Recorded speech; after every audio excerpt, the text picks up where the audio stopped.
Fala galera, beleza? Professor Marcelo Sobral na área e é um prazer estar de volta com vocês aqui nos eventos ao vivo do Alfacom. Vamos falar hoje de direito constitucional, especificamente vamos trabalhar direitos políticos. E basicamente, gente, é muito difícil um edital de tribunal. Na verdade, direitos políticos é um assunto de concurso.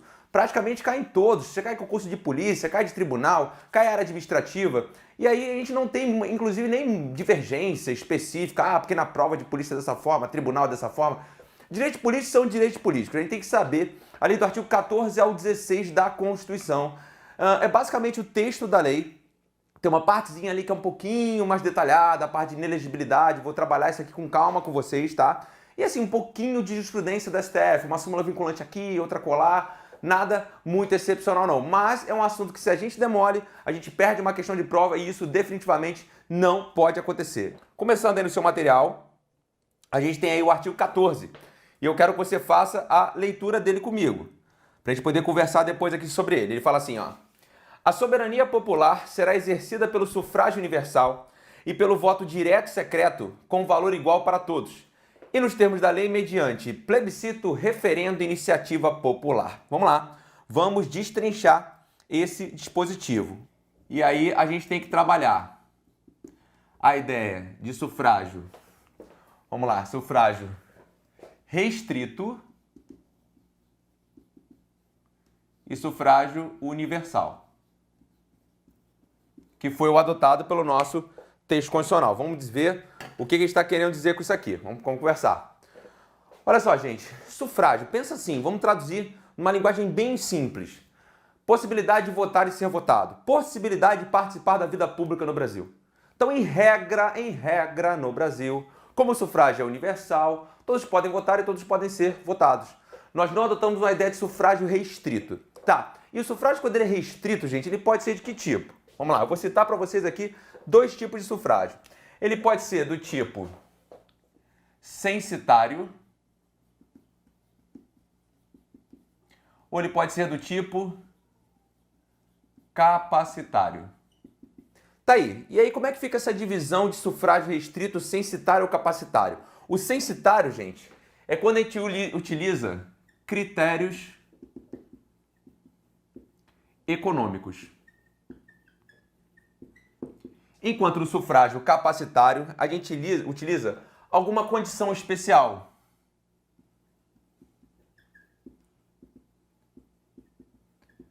Por exemplo, essa condição especial, exemplo, de natureza intelectual. Vamos lá, vamos entender isso aqui. Essas duas ideias aqui eu já ouvi falar no Brasil. Pois é, pós 88, mesmo assim, já ouvi gente defendendo coisas dessa natureza, né? Viva a liberdade de expressão, cada um fala o que quer, enfim, mesmo por mais absurdo que seja. Ah, Sobral, eu acho que no Brasil essas pessoas ignorantes, pobres, não deviam votar. Devia votar quem ganha acima de determinada renda, porque tem cultura, educação, já ouvi esse argumento de elite. Se você defender isso, seria um sufrágio restrito do tipo censitário, por critérios econômicos. Só pode votar quem ganha acima de determinada faixa de renda. Vamos lá. Se só pode votar quem ganha acima de determinada faixa de renda, logo o sufrágio não é universal, ele é restrito. Tá, esse aqui também, capacitário, já vi algumas vezes.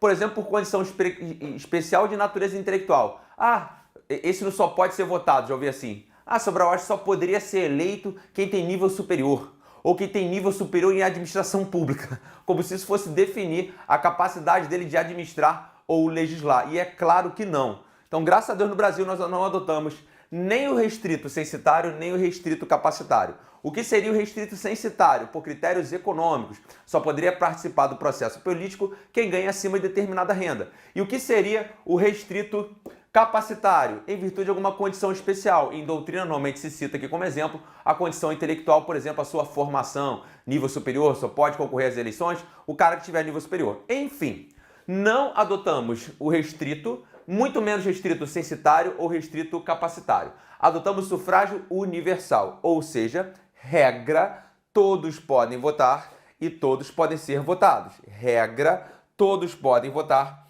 e todos podem ser votados. Só que tem um detalhe, gente. Aí você vai falar assim, peraí, Sobral, eu já ouvi dizer que analfabeto pode votar, mas ele não pode ser votado.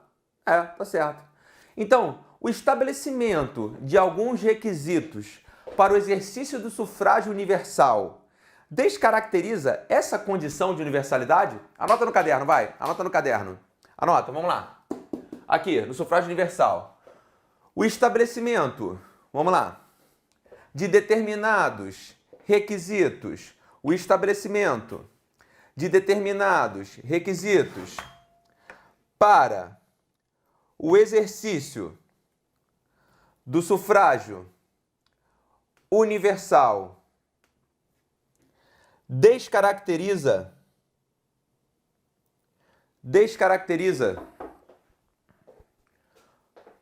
a universalidade?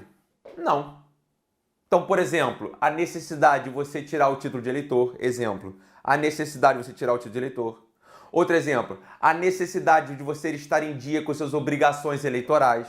Então, não é porque eu estabeleci requisitos, exemplo, tirar o título de eleitor e, exemplo, estar em dia com as obrigações eleitorais. Não é porque eu estabeleci requisitos, requisitos, restringiu, se tornou restrito. Não, não, não. O estabelecimento de requisitos não tira o caráter universal do sufrágio. O que tira seria se ele fosse, por exemplo, censitário ou capacitário. Beleza? Show? Ok, vamos continuar. Aí, olha só.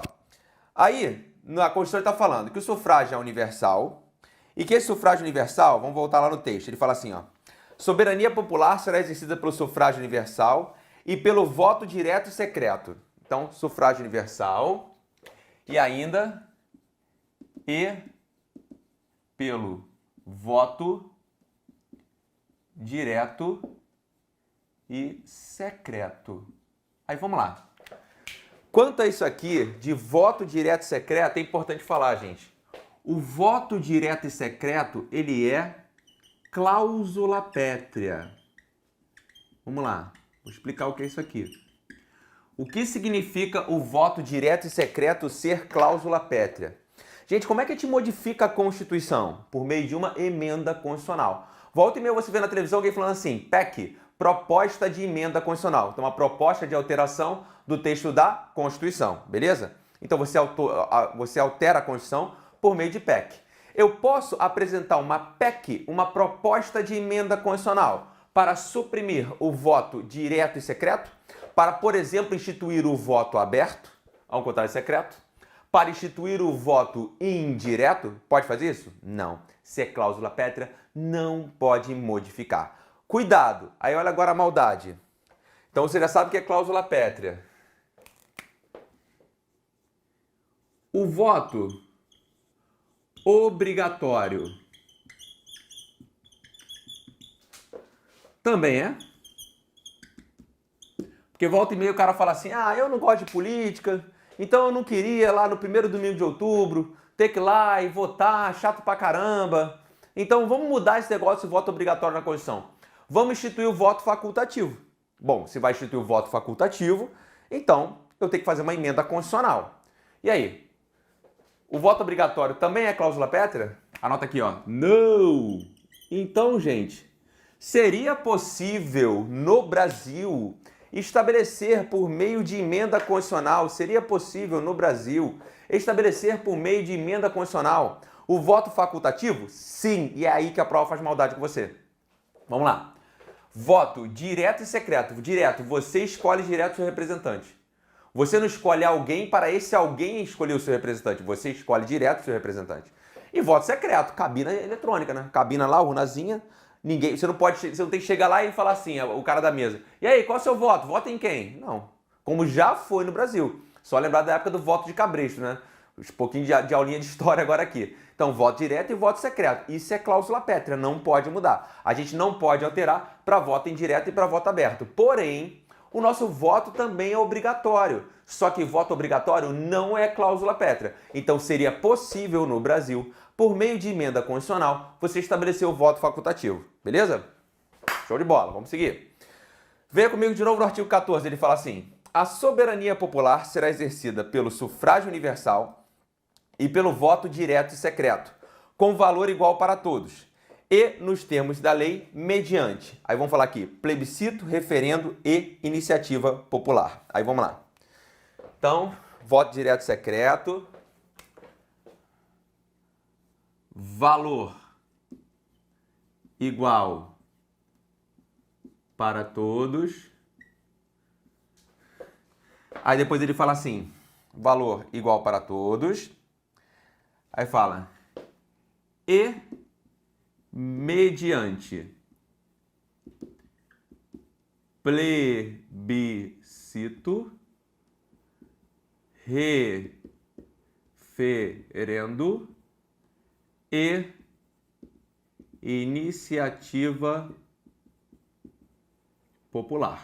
Vamos conversar sobre cada um aqui.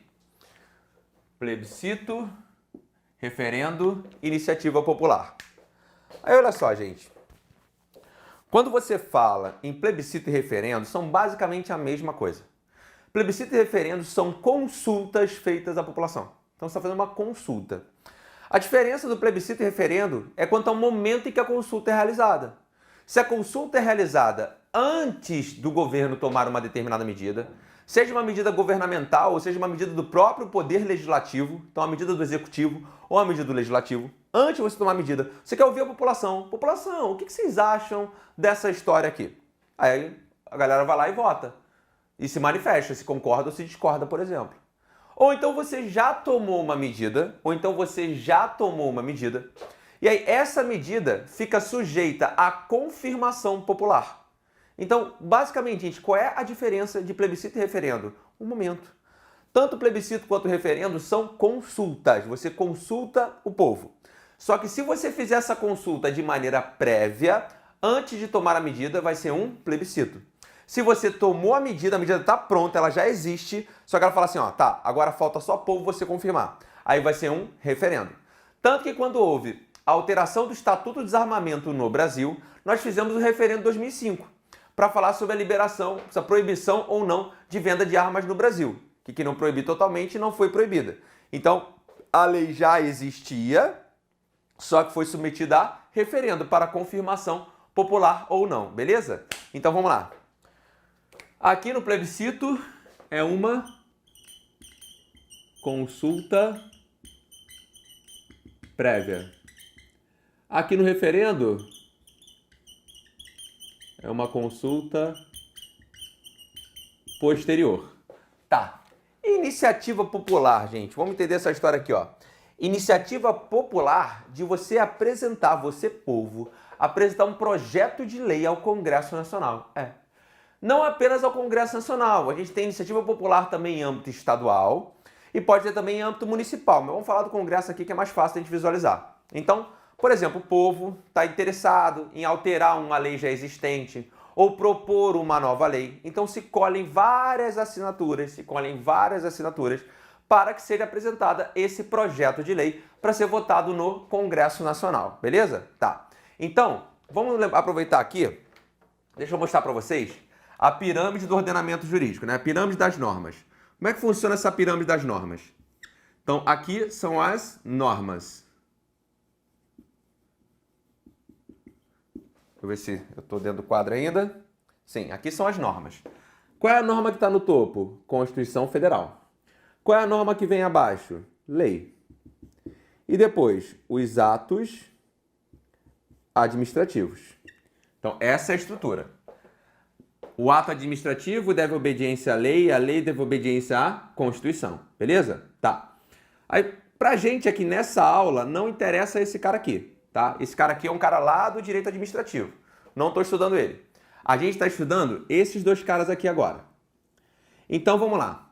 Aqui, eu tenho uma iniciativa de projeto de lei. E aqui eu tenho uma iniciativa de PEC, beleza? Então, a PEC, ela existe para alterar a Constituição. E o projeto de lei existe para alterar a lei, ok? Beleza. Então, aí vamos pensar que o povo brasileiro quer alterar uma determinada lei para falar de um determinado crime, para falar de uma questão dos políticos, para falar sobre um benefício social. Então, nós podemos apresentar um projeto de lei via iniciativa popular ao Congresso Nacional, ok? Beleza. Tá, e se a gente quiser alterar o próprio texto da Constituição? Quando eu falo a gente, nós, povo brasileiro. A gente pode colher assinaturas para apresentar uma proposta popular de alteração do texto da Constituição? Antes de eu dar a resposta, vamos pensar. A gente vive num Estado democrático de direito. A República Federativa do Brasil se constitui num Estado democrático de direito. Isso está previsto no artigo 1º da Constituição. O que significa a expressão Estado democrático de direito? Vou falar a expressão democrático. Democracia está ligada à ideia da origem do poder, gente. Origem do poder no povo. Então, todo poder emana do povo. Estado democrático. Ora, pensa comigo. Se eu, povo, sou o titular do poder e eu, povo, exerço o meu poder diretamente, por exemplo, quando eu apresento uma proposta de lei, um projeto de lei popular, ou por meio dos meus representantes, por exemplo, deputados, senadores, presidente da República, são representantes do povo, concorda comigo? Beleza. Então, o povo, na democracia do Brasil, exerce o poder diretamente ou por meio de seus representantes. Bom, se eu, povo, sou o titular do poder, logo eu, povo, posso, inclusive, se eu não estiver satisfeito, apresentar uma proposta de alteração da Constituição. Não pode. Pois é. Isso é até como se diz em doutrina, que é uma assimetria do nosso texto constitucional. O nosso texto constitucional não trouxe a possibilidade, não trouxe a previsão de apresentação de PEC popular. A gente só tem a apresentação de projeto de lei. Então vamos lá. Iniciativa de PEC popular? Não. Iniciativa popular de PL? Sim. Beleza? Então o povo, via iniciativa popular, pode apresentar um projeto de lei para ser votado, por exemplo, no Congresso Nacional.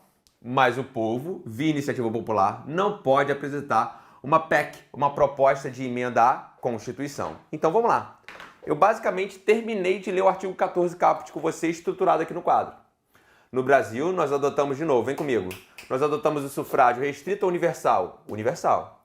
O que seria o sufrágio restrito? Você restringir a participação popular por critério, por exemplo, censitário e capacitário.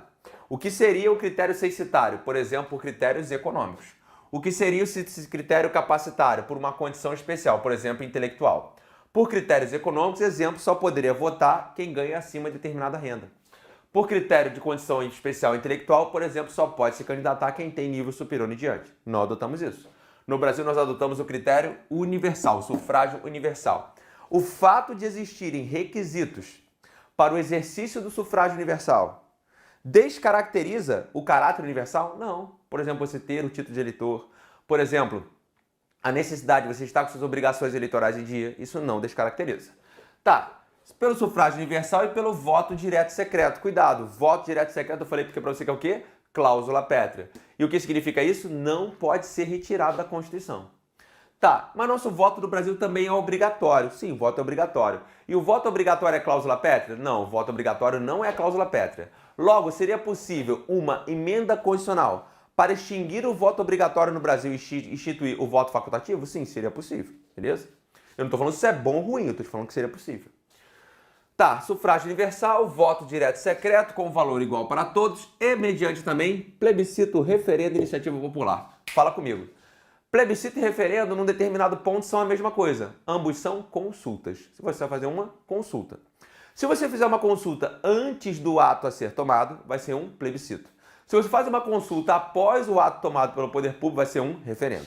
Tá, iniciativa popular. Iniciativa popular de você apresentar um projeto de lei ao Congresso Nacional. Aquilo que o povo achar que seja interessante, ele diretamente colhe assinaturas e apresenta ao Congresso Nacional. Tá.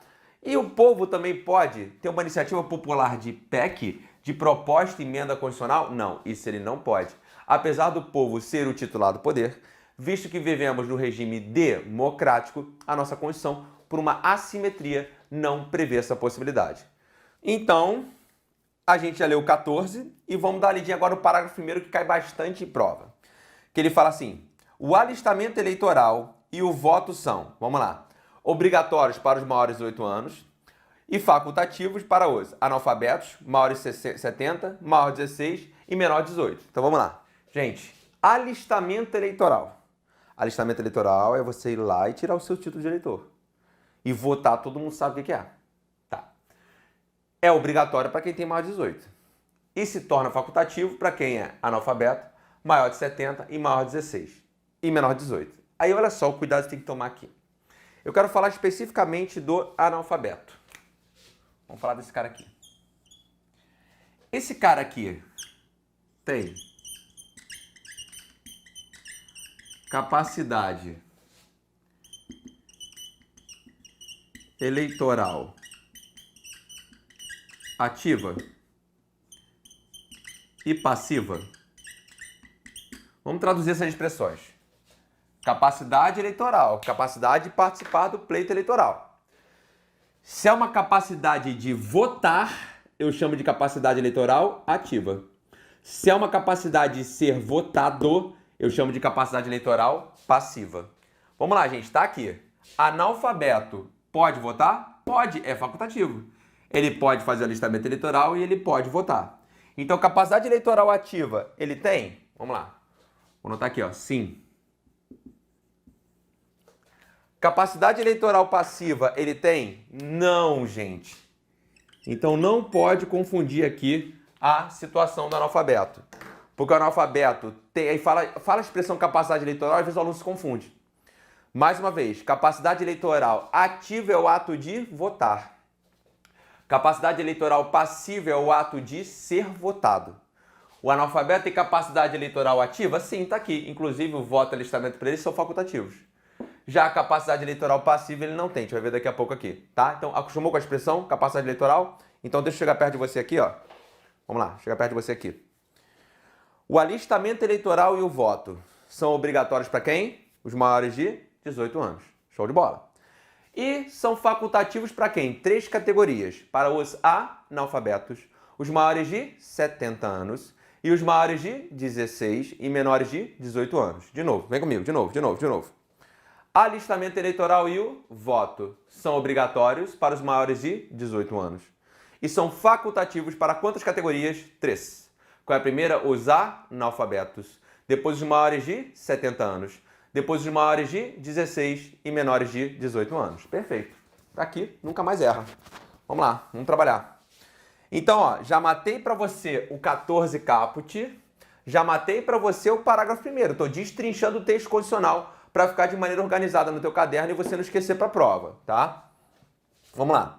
Parágrafo 2º. Não podem alistar-se como eleitores os estrangeiros e durante o período de serviço militar obrigatório, os conscritos. Então vamos lá. Rapaz, isso aqui é meu título de eleitor, ó. Nem tem foto, nem nada, é todo estrupiado já. Eu tirei isso aqui, rapaz, eu tinha 17 anos, tinha acabado de fazer 17 anos. Tirei esse título. Bom, aí vamos lá.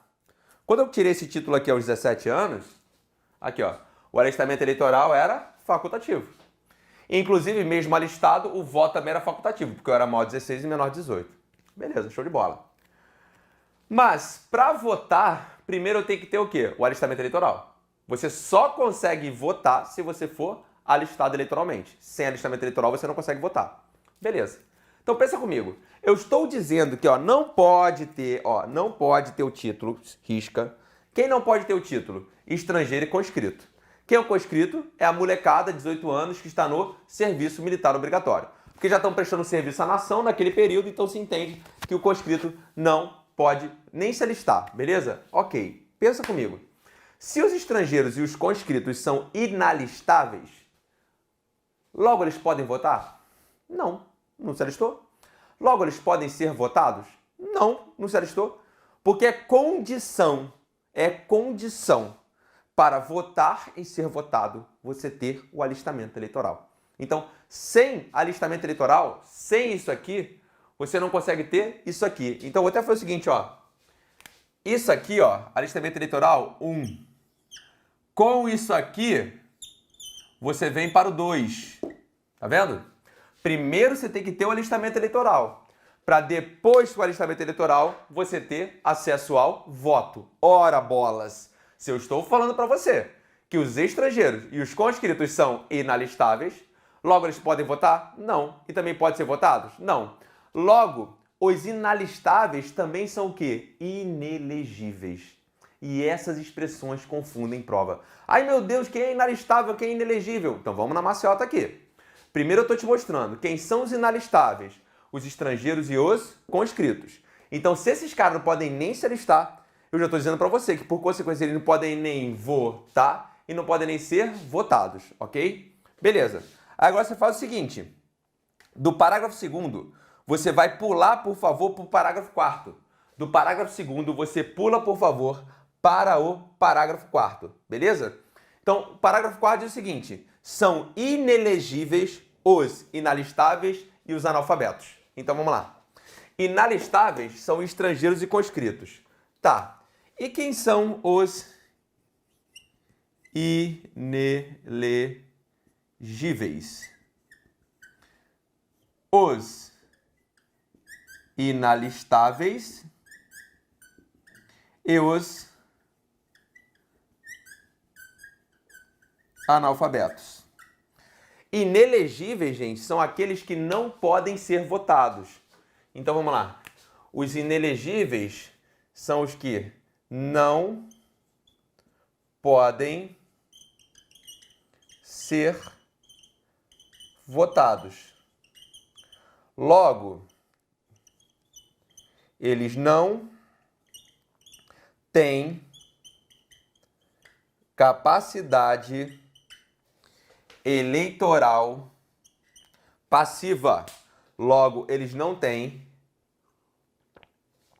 capacidade eleitoral passiva. Vamos lá. Especialmente para a galera que está começando, esses nomes aqui confundem. Então, o tio vai com calma aqui. Beleza? Então, a prova vai te perguntar, aqui ó, quem são os inalistáveis?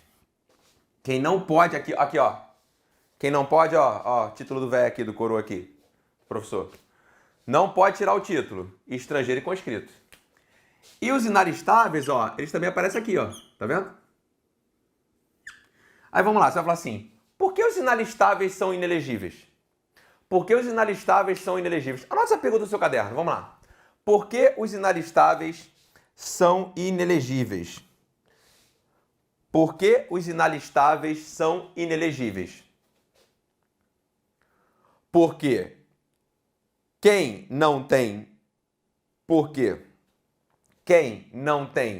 alistamento eleitoral, porque quem não tem alistamento eleitoral não pode ser votado. Porque quem não tem alistamento eleitoral não pode ser votado.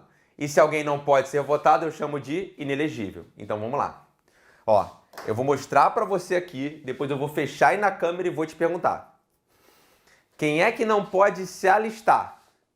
Estrangeiros e conscritos. E quem é que não pode ser votado? Os inalistáveis e os analfabetos. De novo. Quem é que não pode se alistar? Os estrangeiros e os conscritos. E quem não pode ser eleito? Os inalistáveis e os analfabetos. Vamos lá? Fecha aqui. Deixa eu ficar aqui, ó. Aqui eu fico na frente. Beleza. Não olha pro teu caderno agora não, hein? Olha pra mim aqui. Tô te vendo pela lente. Vamos lá. Quem são os inalistáveis? Quem não pode se alistar? Responde pra mim, vai. Os estrangeiros e os conscritos. Beleza. E quem são os inelegíveis? Aqueles que não podem ser votados. Quem? Os inalistáveis e os analfabetos. Vamos lá. Olha a pergunta do mal que eu vou te fazer agora. Todo, anota no caderno, vamos lá, para você pensar. Todo inelegível é inalistável?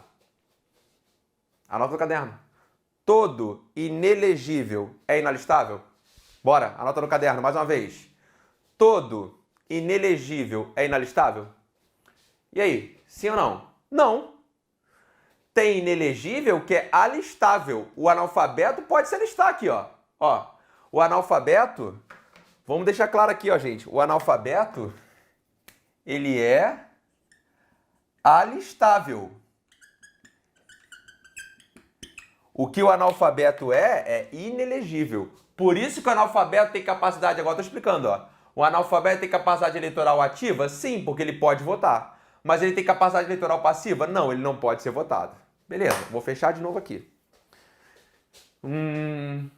Agora eu vou misturar os assuntos na tua cabeça. Olha pra mim, se você olhar pro quadro, você tá enganando você mesmo, beleza? Tô aqui fechando a câmera ao máximo. Vamos lá. Alistamento eleitoral e o voto. Obrigatórios para quem? Maiores de 18 anos.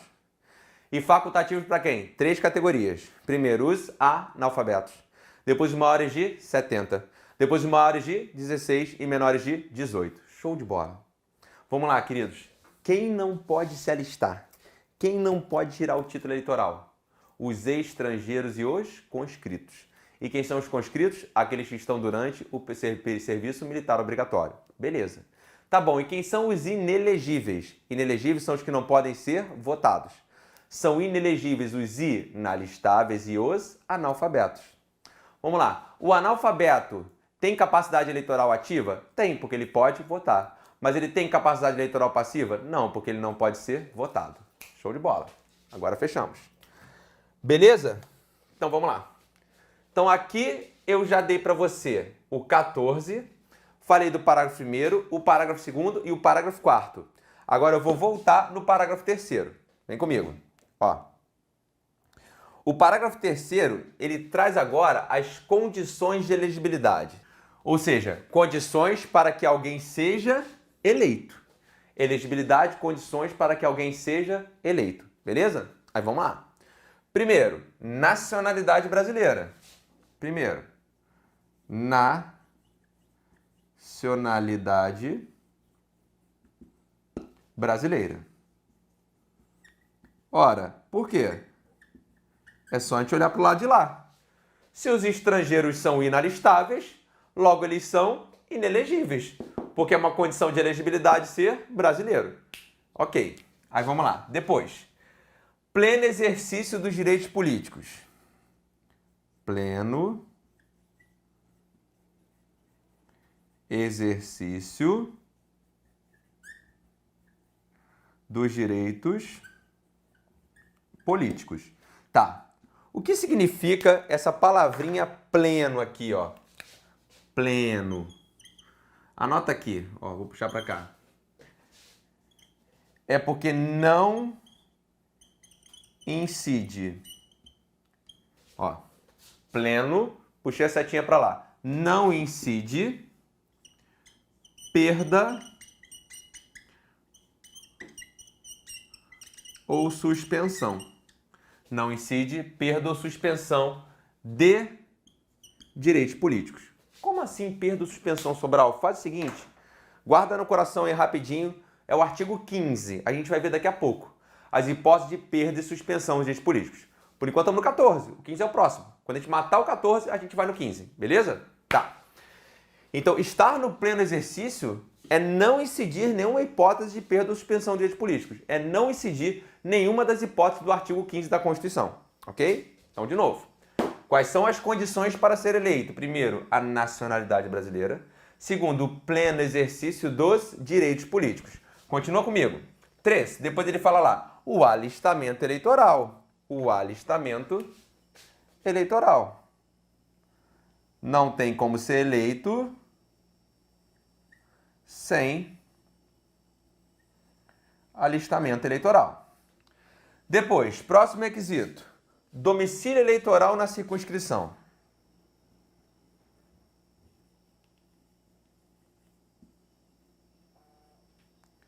Domicílio eleitoral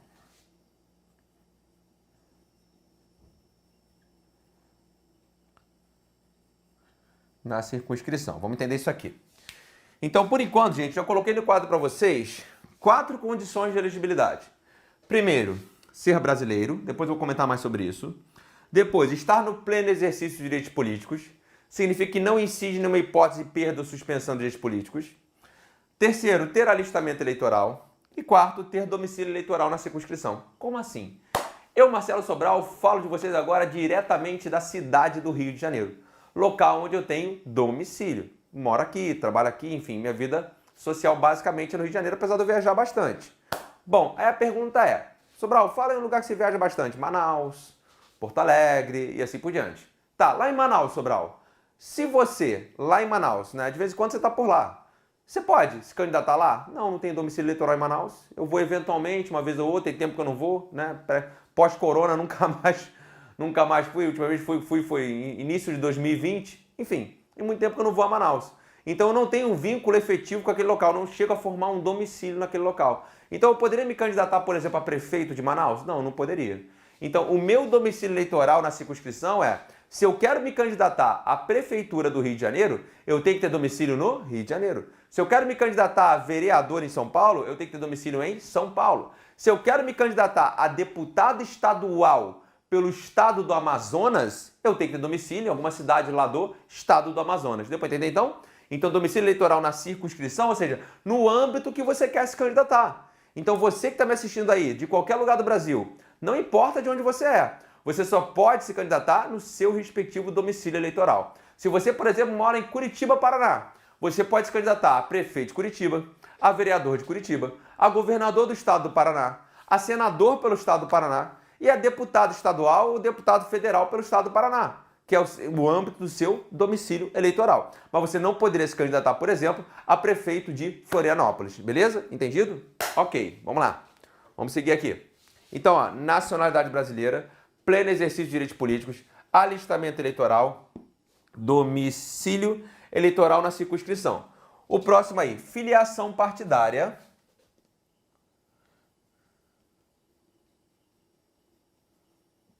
Filiação partidária, ou seja, gente, se eu estou falando que filiação partidária é uma condição de elegibilidade, tem como você se candidatar nas eleições sem estar filiado a partido político? Não. Então, olha só, deixa eu ler de novo aqui, porque o próximo que eu vou ler para vocês aqui é o mais importante, que é a história da idade mínima. Mas primeiro eu quero frisar esses. Nacionalidade brasileira, pleno exercício dos direitos políticos, alistamento eleitoral, domicílio eleitoral na circunscrição e filiação partidária. Nesse aqui da nacionalidade brasileira, eu também tenho uma questãozinha para falar aqui. Ó. Anota aí no rodapé do seu material. Anota aí no rodapé do seu material. E o português equiparado? Anota aí. Anota aí no rodapé do seu material. E o português equiparado? Vamos lá, gente. Vamos entender aqui. Quem é o português equiparado? É aquele que é tratado igual a um brasileiro naturalizado. É aquele que é tratado igual a um brasileiro naturalizado. Tendo em vista, anota, vai. Tendo em vista a reciprocidade de Portugal no tratamento dos brasileiros, tendo em vista a reciprocidade de Portugal no tratamento dos brasileiros que lá se encontram. Que lá se encontram. A gente estuda isso na aula anterior, na aula de nacionalidade, o português equiparado. O português equiparado, ele continua sendo português, mas tendo em vista a reciprocidade, ou seja, assim como o Brasil trata os portugueses aqui, Portugal trata os brasileiros lá, a reciprocidade entre as nações. Logo, eu vou tratar esse português equiparado a quem? A um brasileiro naturalizado. E o brasileiro naturalizado pode se candidatar? Pode, porque ele tem nacionalidade brasileira. Aí agora, filho, calma. Vamos na maciota. Olha aqui. Deixa eu chegar bem perto de você. Filho, Banca Sebrasp. Artigo 7 PNB. Banca Sebrasp gosta de fazer essas gracinhas. Aí é aquela hora que eu dou o conhecimento um pouquinho mais aprofundado para o aluno, que era para ser o diferencial para ele, só que ele se enrola e perde uma questão fácil. Presta atenção no tio. Se a prova falar para você assim, ó, questão basicona, nos termos da Constituição, são condições de elegibilidade. Nos termos da Constituição, são condições de elegibilidade. Aí ele coloca a nacionalidade brasileira, pleno exercício de direitos políticos, alistamento eleitoral, domicílio eleitoral na circunscrição e filiação partidária. Tá certo? Tá. Ele está te mostrando o que está escrito no texto da Constituição. Agora, olha eu dando uma aprofundadazinha de leve aqui com você. Presta atenção na hipótese que eu vou trazer. Aquele tipo padrão de questão certo e errado do Sebrasp. Fala para você assim. Apesar apesar de a nacionalidade brasileira, ser uma condição de elegibilidade, apesar da nacionalidade brasileira ser uma condição de elegibilidade, é possível que o português equiparado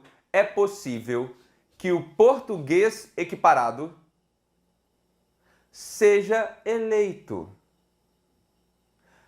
tendo em vista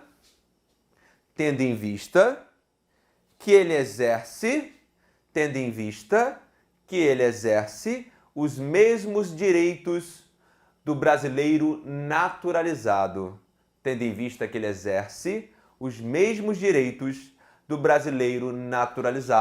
Certo ou errado? Certo, querido. Aí a banca aprofundando. Aí você tem o conhecimento aprofundado, aí ele fala na prova assim: a nacionalidade brasileira é uma condição de elegibilidade. Você fala, não, português também pode. A prova não está perguntando isso, querido. Então, a prova pode te perguntar só o textinho da Constituição e um Sebrasp da vida pode trazer uma questãozinha dessa, de certo e errado, com a maldade. Falando, olha, apesar de nacionalidade brasileira ser uma condição, é possível, no caso do português equiparado, se candidatar, tendo em vista que ele é tratado como um brasileiro naturalizado. Show de bola? Tá entendido? Anotou o asterisco? Beleza. Então vem comigo. Condições de elegibilidade. Nacionalidade brasileira, tem que ser nacional. Pleno exercício de direitos políticos, não pode incidir em uma causa de perda ou suspensão. Alistamento eleitoral. Domicílio eleitoral na circunscrição. E tem que estar afiliado a partido político. De novo. Vamos lá, de novo. Condições de elegibilidade. Nacionalidade brasileira. Pleno exercício de direitos políticos. Não pode incidir perda ou suspensão. Alistamento eleitoral. Domicílio eleitoral na circunscrição. E filiação partidária. Beleza? Entendido aqui? Tranquilo? Tá, aí agora eu vou botar mais um detalhezinho para você aqui, ó.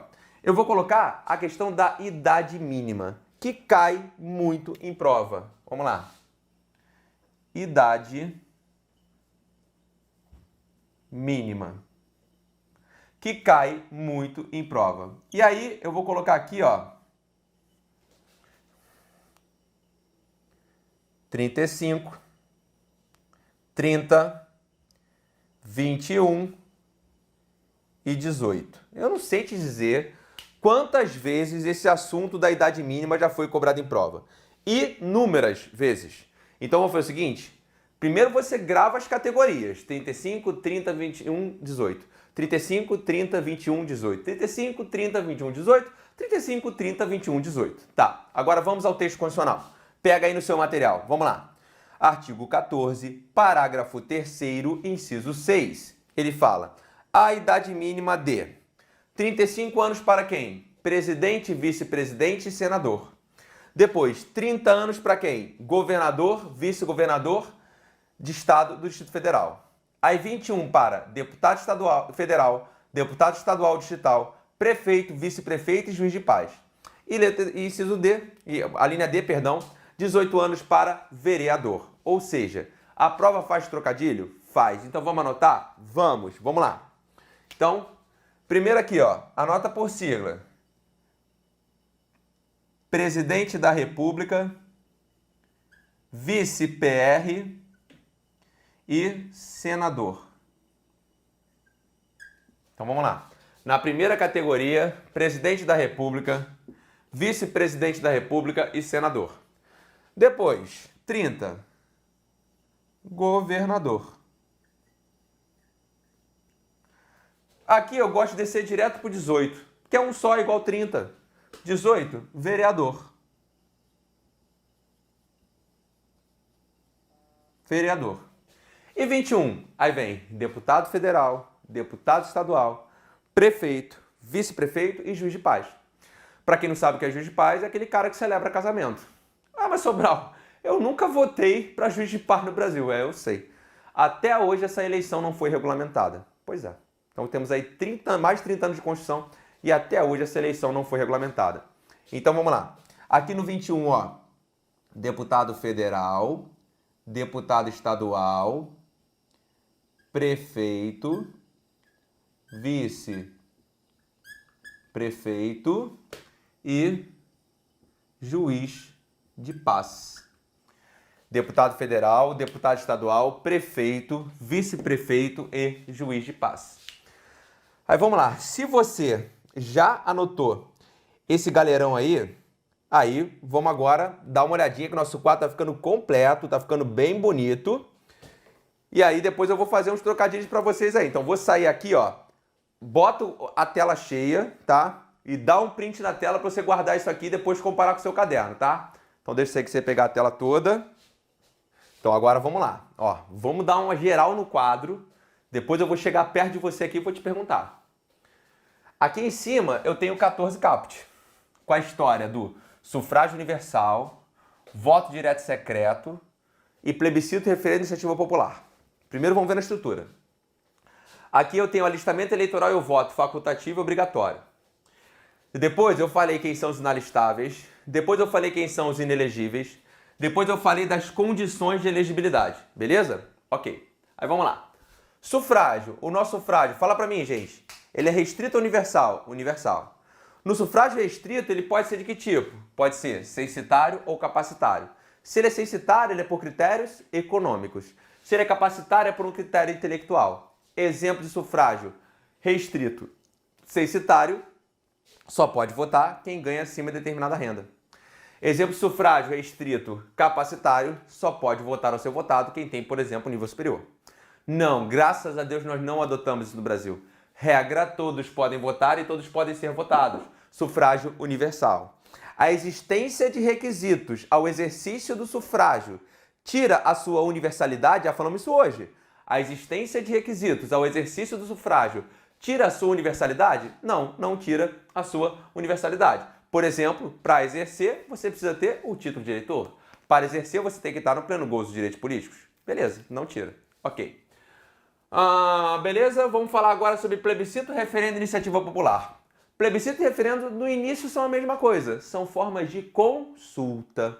A diferença é quanto ao momento, porque no plebiscito você consulta antes ou depois da medida governamental a ser tomada? No plebiscito, antes ou depois, gente? Antes. E no referendo você consulta depois. Então a diferença é só essa, quanto ao momento. Se eu quero consultar a população quanto à medida, consultar o povo, em verdade, quanto à medida que eu quero tomar, eu faço um plebiscito.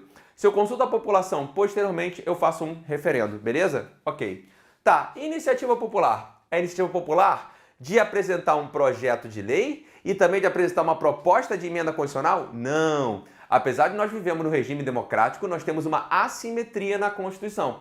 Ou seja, o povo é o titular do poder. O povo pode apresentar um projeto de lei, por exemplo, ao Congresso Nacional, mas o povo, infelizmente, não pode apresentar uma proposta de emenda constitucional. Beleza? Ok.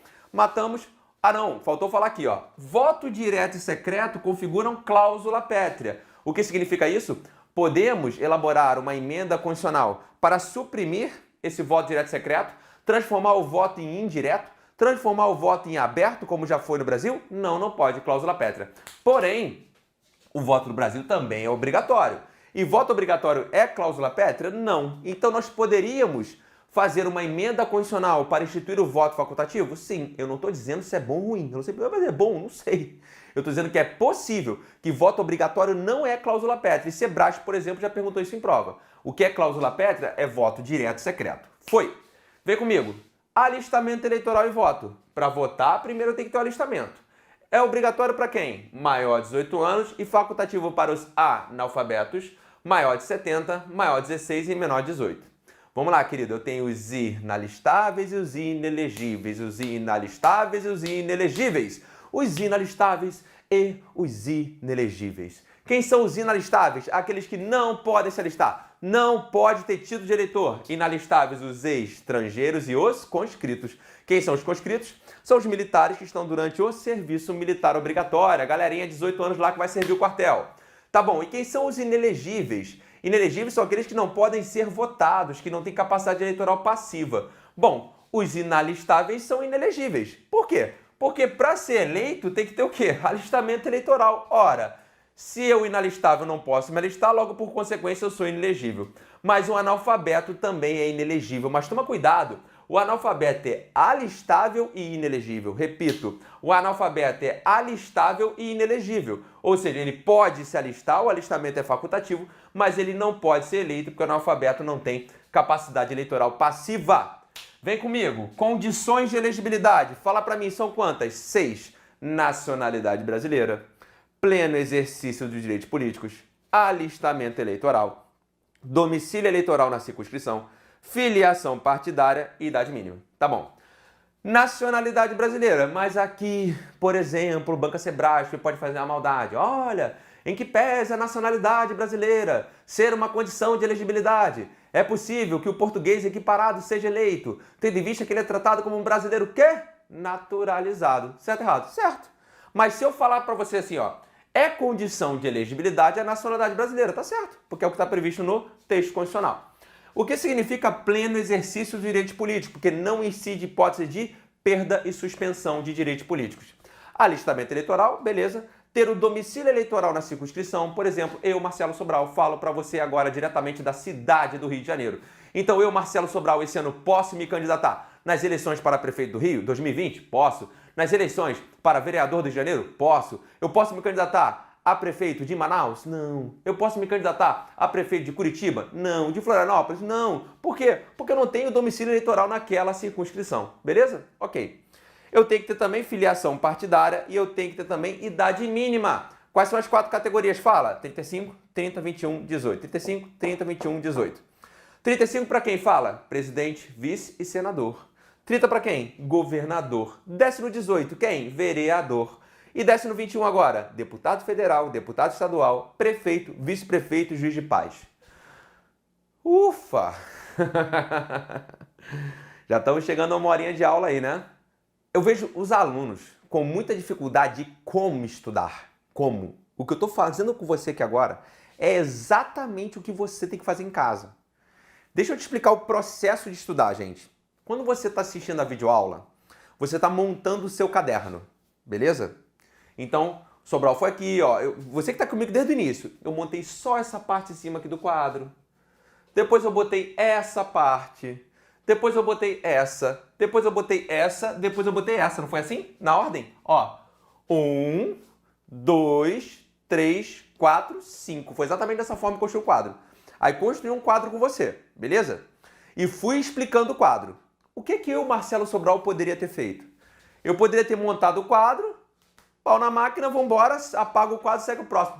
Eu parei, revisei o quadro inteiro contigo, cantando o quadro aqui. Vamos lá, o que é isso, o que é aquilo? Para... Filho, isso é estudar, estudativo.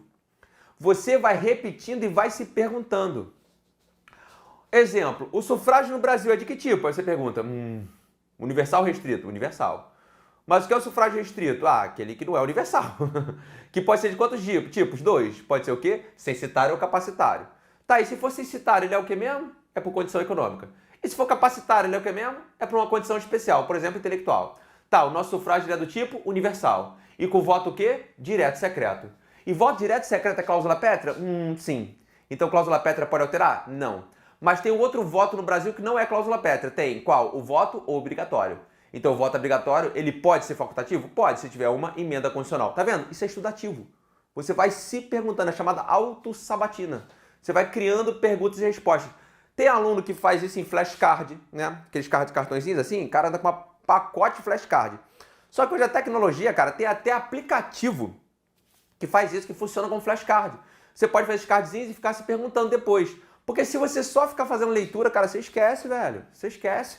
Então, por isso que eu paro a aula aqui e faço toda a revisão do quadro para te ensinar a estudar, meu querido, minha querida. Porque não adianta você assistir a aula e depois pegar esse caderno lindo, colocar na gaveta e depois que abrir, ficar passando página assim. Às vezes como você passa por... Não, aqui, ó, estudativo, repetindo o que tá falando o tempo inteiro.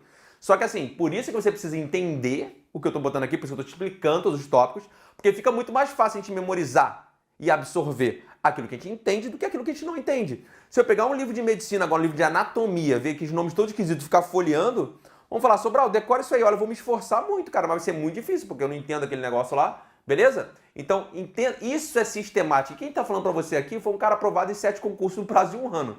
Já encerrei minha carreira de concurseiro, hoje nem servidor público eu sou mais, me dedico a fazer o que eu amo, que é dar aula. Mas lá em 2009, há 11 anos, quando eu estudei para concurso, logrei êxito, graças a Deus, eu fazia exatamente esse processo ativo. E é o que eu faço esses anos todos dando aula, que vem dando certo para os meus alunos e eu espero que também dê certo para você. Beleza? Show! Agora, a gente vai trabalhar os parágrafos 5º, 6º e 7º. Aqui gasta um tempinho. E aí, eu vou colocar alguns nomezinhos para vocês aqui. O parágrafo 5º, a gente vai falar que é o parágrafo da reeleição. Esse aqui não tem mistério. Então, vou botar um número aqui, vamos lá. Parágrafo 5º. Ele vai tratar da reeleição. Da reeleição do chefe do executivo. E aí, às vezes, vamos lembrar aqui, galerinha. Quem é chefe do executivo no Brasil? Chefe do executivo é presidente, é governador, é prefeito. Beleza? Presidente, governador e prefeito. Federal, estadual e municipal. Distrito Federal também tem governador. Tá, a gente tá falando desse cara aí. Vamos lá. Chefe do executivo pode ser reeleito? Pode. Quantas vezes? Uma vez para um período subsequente. E aí vamos entender isso aqui. Veja comigo o parágrafo 5º do artigo 14. Bora. Vem lá, lê comigo. O presidente da República, os governadores do Estado e do Distrito Federal, os prefeitos e quem os houver sucedido ou substituído no curso do mandato, poderão ser reeleitos para um único período subsequente. Então vamos lá, reeleição. Nós estamos em 2020, né? Vamos pegar a eleição presidencial. Então, primeiro período foi 2019 a 2022. Depois vai ser 2023 a 2026. Depois 2027 a 2030. Depois 2031 a 2034. Depois 2035 a 2038. Vamos lá, gente. Queria dar um alerta para vocês aqui. Sabe qual foi uma das medidas que eu, Sobral, tomei lá em 2009 para poder lograr êxito em concurso de maneira tão rápida? Eu não desviava meu foco.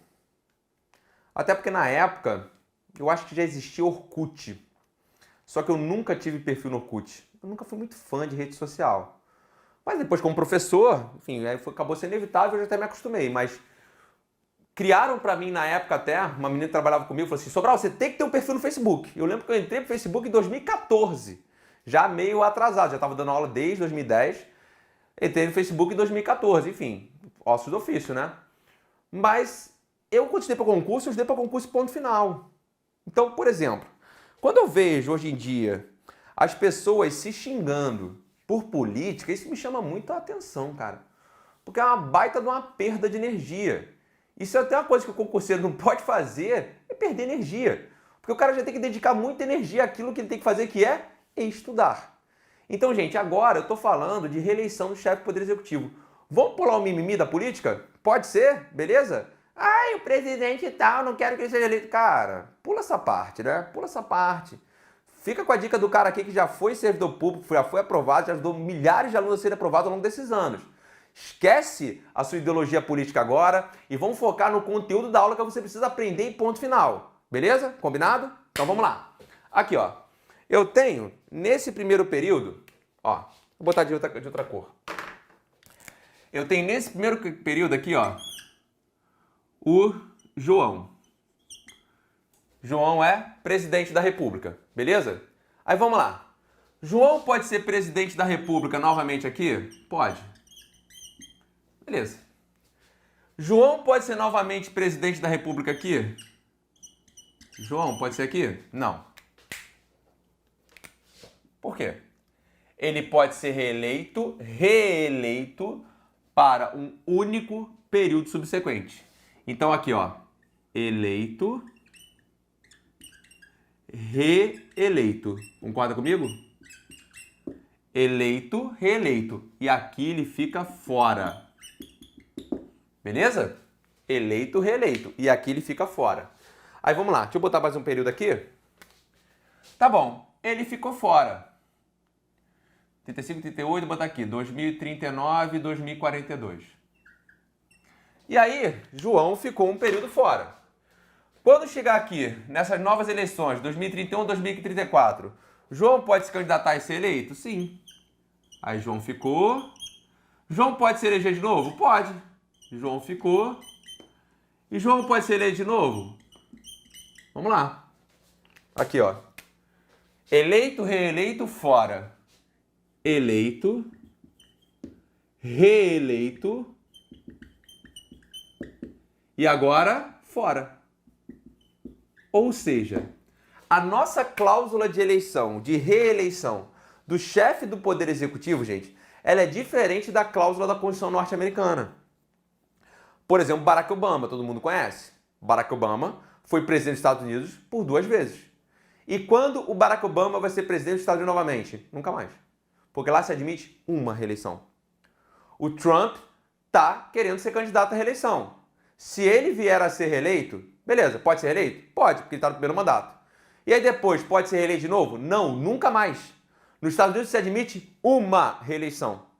A nossa Constituição não é dessa forma. A nossa Constituição ela fala uma reeleição para um único período subsequente. O que vem logo depois.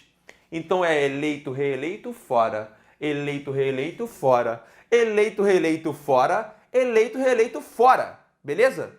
Então, se eu estou falando de chefia do Poder Executivo, a cláusula de reeleição, fala para mim, é para um único período subsequente. Então fala, eleito, reeleito, fora. Eleito, reeleito, fora. Parece até show, né?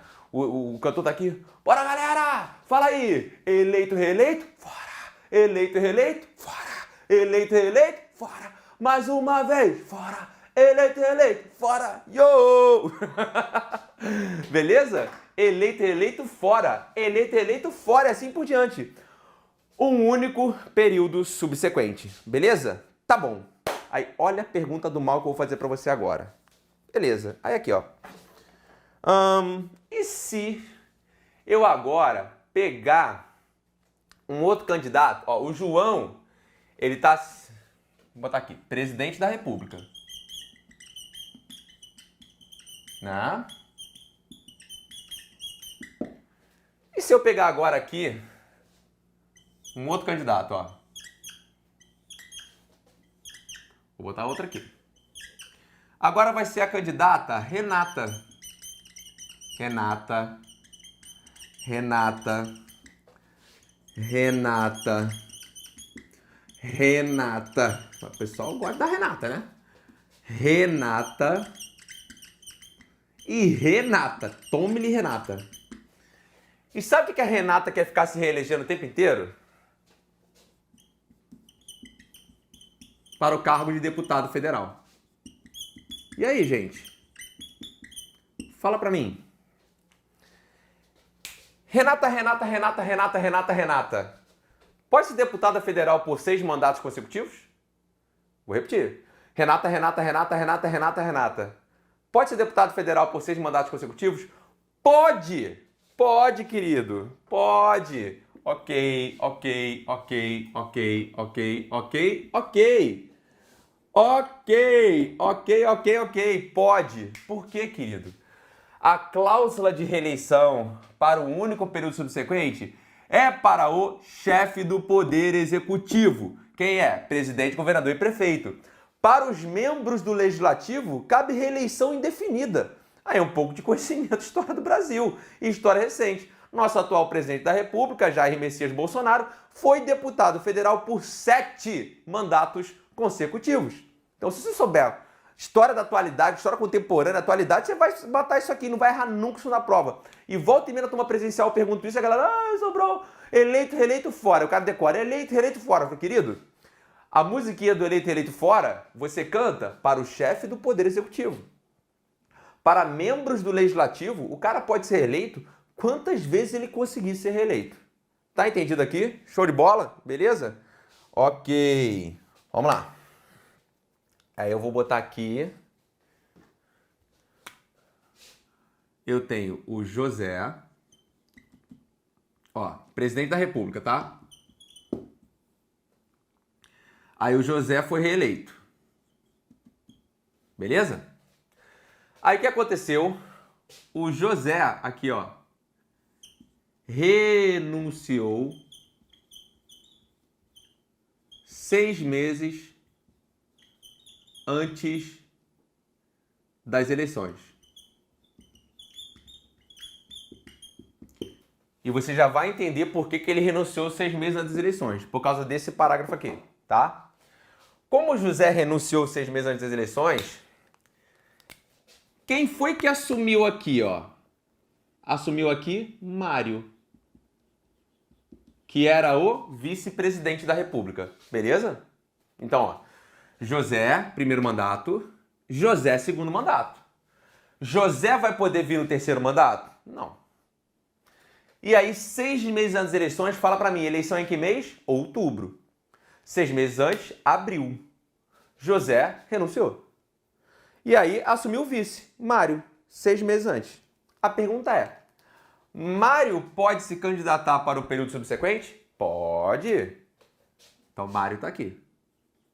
Então, Mário. Aí vamos fazer a conta, gente, ó. Aqui no eleito, reeleito, o cara fica no total quanto tempo? 8 anos, né? Então, eleito, reeleito, fora. Depois, ó, eleito, reeleito, fora. Então, ele fica sempre 8 anos. No caso de Mário, ele ficou aqui, né? De abril até dezembro, 8 meses. E depois ele ficou mais 4 anos. A pergunta é, Mário pode ser eleito aqui? Entenderam? Ó, José primeiro mandato, José segundo, renunciou 6 meses antes. Mário assumiu aqui.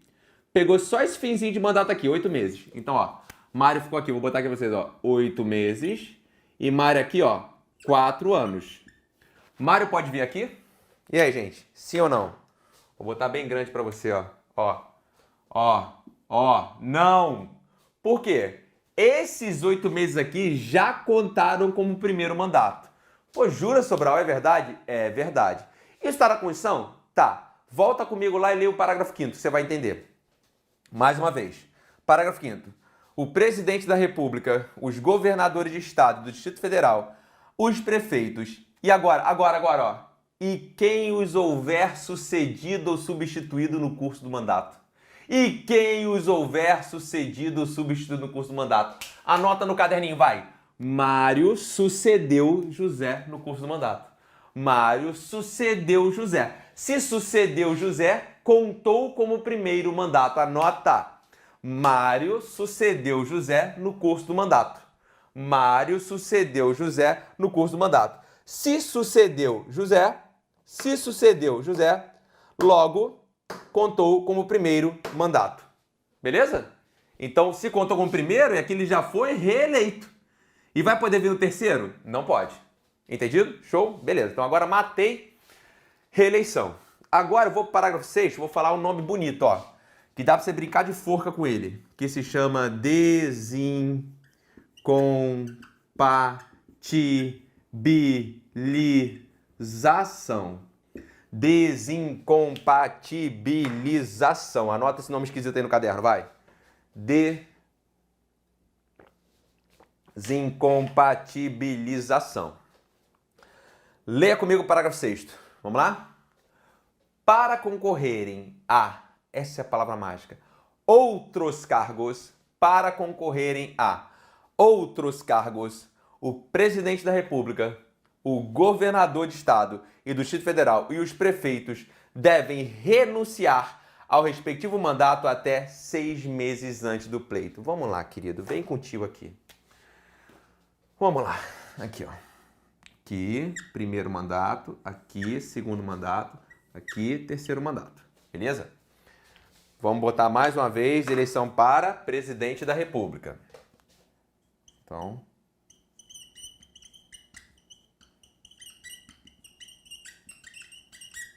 ó como é que tá ficando bonitinho, coloridinho seu caderno. Vamos lá. E aí, João, ó.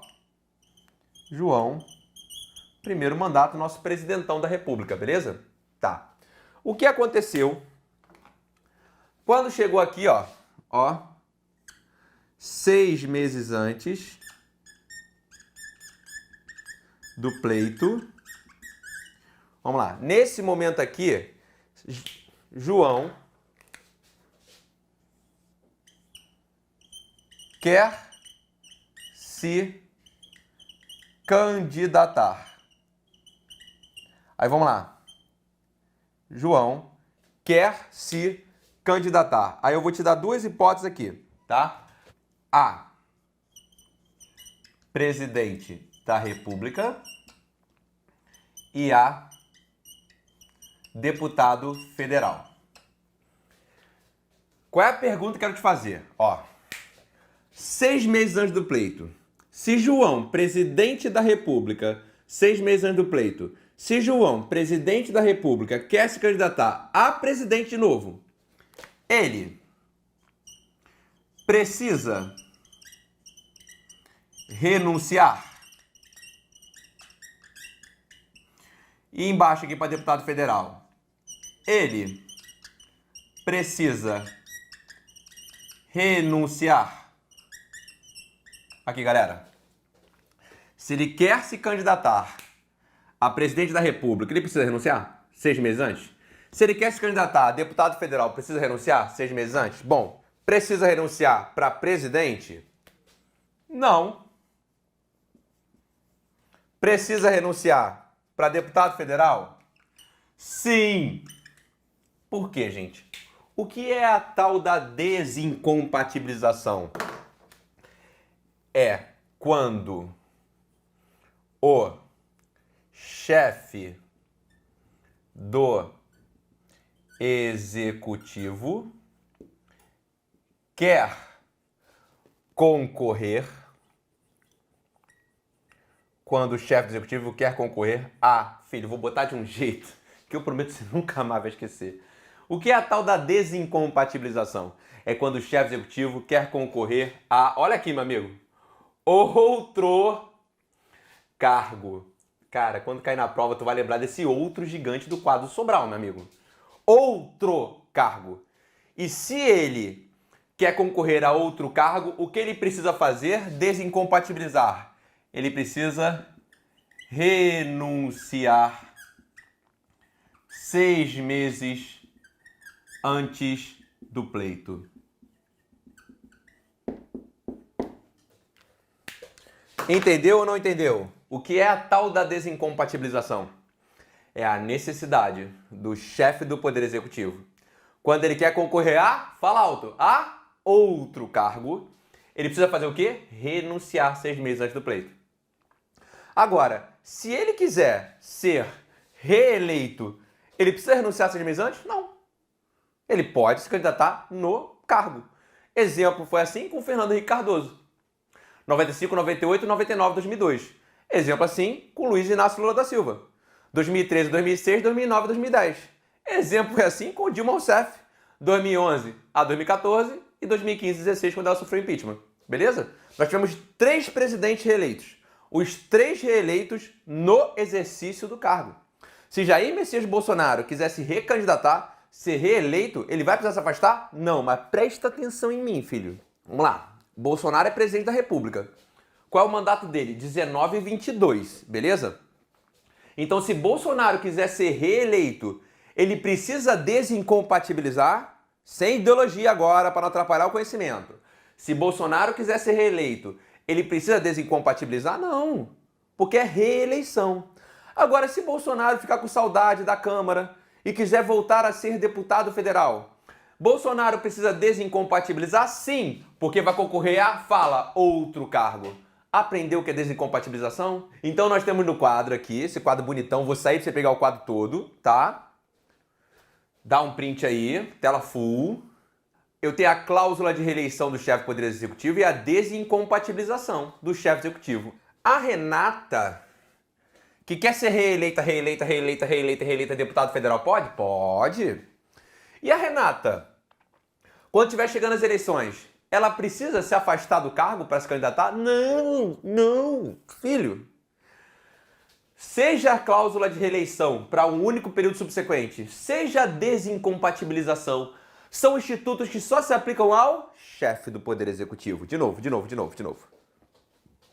Seja a cláusula de reeleição para um único período subsequente, seja a desincompatibilização, são institutos que só se aplicam para o chefe do Poder Executivo. Eu vou falar de novo. Vamos lá. Seja a cláusula de reeleição para um único período subsequente, seja a desincompatibilização, são institutos que só se aplicam para o deputado federal? Não! Para o chefe do Poder Executivo. Boa, garoto. Então, se a prova falar para você que o deputado federal só pode ser reeleito para um período subsequente, isso está errado. Se a prova falar para você que o deputado federal precisa desincompatibilizar, isso está errado. Porque esses institutos só se aplicam para o chefe do Poder Executivo. Entendido? Show? Segue o baile. Vamos lá. Olha só que coisa linda esse nome, gente. Parágrafo 7º. Inelegibilidade reflexa por parentesco. Pois é, anota aí esse nome bonito. Inelegibilidade reflexa por parentesco. Beleza? Vem comigo. Filho, para você entender o que é inelegibilidade reflexa por parentesco, você primeiro tem que saber o que é grau de parentesco. Parente de primeiro grau, parente de segundo grau. Pois é, cara. E eu sei que você fala que você tem primo de primeiro grau e que você tem primo de segundo grau. Só que você vai prestar muita atenção no que o tio vai falar agora. E quando chegar aquele almoço de família no domingo, tiver todo mundo reunido, aquela cabeçada toda, e tiver o primo de primeiro grau e o primo de segundo grau, eu acho que os seus olhos vão mudar. Vamos lá, vamos entender aqui a sua árvore de parentesco. Aqui está você. Você. Acima, pai e mãe. Acima, avô e avó. Abaixo, filhos. Abaixo, netos, né? Se você olhar para baixo, serão seus filhos e netos. Se olhar para cima, serão seu pai, sua mãe, seu avô e sua avó. Você tá aqui. Vamos lá. Como é que você calcula o grau de parentesco papai, mamãe, vovô e vovó? Aqui, ó. Primeiro grau, segundo grau, na linha reta ascendente. Ascendente, crescendo, subindo, né? E agora aqui, ó. Primeiro grau, segundo grau, primeiro, segundo grau, na linha reta descendente. Entendido? Então, ó, primeiro, segundo. Primeiro, segundo. Então, seu filho é seu parente em primeiro grau, assim como seu pai e sua mãe. A diferença é que pai e mãe é primeiro grau na linha reta ascendente, subindo. E o filho é primeiro grau na linha reta descendente. O neto é segundo grau na linha reta descendente, e vovô e vovó segundo grau na linha reta ascendente. Ah, Sobral, e se tiver bisavô e bisneto? Filho, faz a conta. Primeiro, segundo, terceiro. Primeiro, segundo, terceiro. Beleza? Show de bola? Tá bom. Aí vamos lá. Quem é o seu irmão? Ah, Sobral, meu irmão é meu irmão. Eu sei, filho. Aqui, ó. Seu irmão tá aqui do seu lado. Como é que é o parentesco do irmão? É direto? Não, né? O seu irmão é filho do seu pai e da sua mãe. Então, para chegar ao seu irmão, papai plantou a sementinha na mamãe. Então, ó, primeiro, segundo grau. O seu irmão é segundo grau na linha colateral. Beleza? E o filho do seu irmão é seu sobrinho. Logo, seu sobrinho é seu parente em terceiro grau na linha colateral. Beleza? Tá. E o seu tio? Seu tio é o irmão do seu pai ou da sua mãe. E se é o irmão do seu pai e da sua mãe, é filho também do vovô e da vovó. Então, o tio passou por aqui. Então, o tio, ó, papai e mamãe 1, vovô e vovó 2, tio. O seu tio é seu parente em terceiro grau, também na linha reta, na linha colateral. E quem é o seu primo? O seu primo é o filho do seu tio. E o seu primo, então, é o seu parente em quarto grau, na linha colateral. Beleza?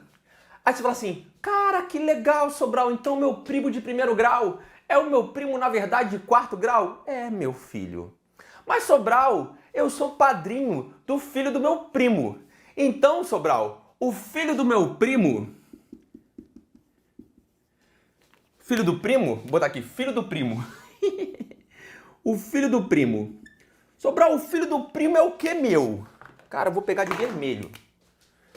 Nada, nada, nada, nada, nada, nada. Ele não é seu parente, meu querido. Acabei com o parentesco da família agora. Porque na linha colateral, meu amigo, o parentesco acaba no quarto grau. Então, meu amigo, aquele seu primo de segundo grau, que é o primo distante, que é o filho da comadre, do compadre, com o concunhado, do cunhado, da avó, da bisavó, do bisneto, ele é seu parente? Não. Ah, mas Sobral, eu amo tanto ele. Você pode continuar amando, meu amigo, mas seu parente ele não é. Tu nunca mais vai falar primo de primeiro grau e primo de segundo grau. Você tá me entendendo? Tu já aprendeu, né? Primo só tem de um tipo, e quarto grau, e para nele. O filho do teu primo, teu afilhado, nem teu parente é. Pode ser teu afilhado, você pode amar ele bastante, mas ele teu parente não é. Tá entendido? Beleza, gente. Agora, brincadeiras à parte, isso aqui é sério. Porque pra fim de prova, a gente tem que saber grau de parentesco. Se é de primeiro, segundo, terceiro grau, vai influenciar nesse negócio aqui, beleza? Ah, Sobral, e a família do meu marido ou a família da minha mulher? É tudo igual, é só multiplicar pra lá. É só jogar pra lá. Por exemplo, sogro e sogra, primeiro grau aqui, coladinho. Só que por afinidade. Essa galera é seu parente de sangue, consanguíneo. Sogro e sogra, primeiro grau. O seu cunhado, segundo grau, por afinidade. E assim por diante, beleza? Tá bom. Então desenhei a árvore da família. Agora, vambora. Vamos cair aí no esquema pra gente poder falar da história da inelegibilidade reflexa por parentesco. Vem comigo.